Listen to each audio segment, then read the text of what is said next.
একজন মায়ের হচ্ছে আল্ট্রাসোনোগ্রাম করতেছি ওনার পেট থেকে। ওনার চোখগুলো আগে আমি একটু দেখাই। এই দেখেন, আপনি যদি ভালো সোনোলজিস্ট হন, আপনার দেখেই হচ্ছে ডায়াগনোসিস করতে হবে যে কি টাইপের প্রবলেম।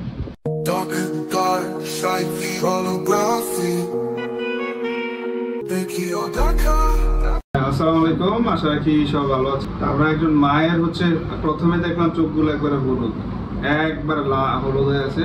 এটা থেকে আমি দুইটা জিনিস আমার চিন্তা করতে হবে। একটা হচ্ছে তার লিভারে কোনো সমস্যা, লিভারে মানে নালীতে হয় কোনো পাথর আটকেছে অথবা কোনো টিউমার ক্যান্সার হয়েছে।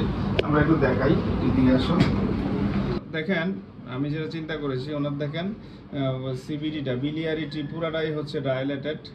বিলিয়ারিটি ডায়ালেটেড কেন? এটার মাথায় কোনো ধরনের একটা সমস্যা থাকবে, হয় পাথর থাকবে নাইলে কোনো একটা টিউমার থাকবে। দেখেন, এটা হচ্ছে একটা টিউমার এবং বিলিয়ারিটির শেষের দিকে এটা একটা টিউমার। এটাকে আমরা বলি ডিস্টাল কোলেনজিও কার্সিনোমা। এটা একদম পুরা ব্লক করে দিয়েছে, যে কারণে তার বিলিয়ারিটি পুরাটাই ডায়ালেটেড হয়ে আছে এবং গলব্লাডারও ডায়ালেটেড। খুবই অসাধারণ একটা কেস। এগুলা সাধারণত আমরা মাঝে মধ্যে পেয়ে থাকি এবং এটা ডায়াগনোসিসের ক্ষেত্রে আপনার এটা কি পাথর, স্লাস নাকি না টিউমার, এটা আলাদা করতে হবে। এটার জন্য আমি হচ্ছে ডপলার দিয়েছিলাম। ডপলারে দেখেন আমার ফ্লো নিয়েছে আর কি, যে ফ্লো নিয়েছে।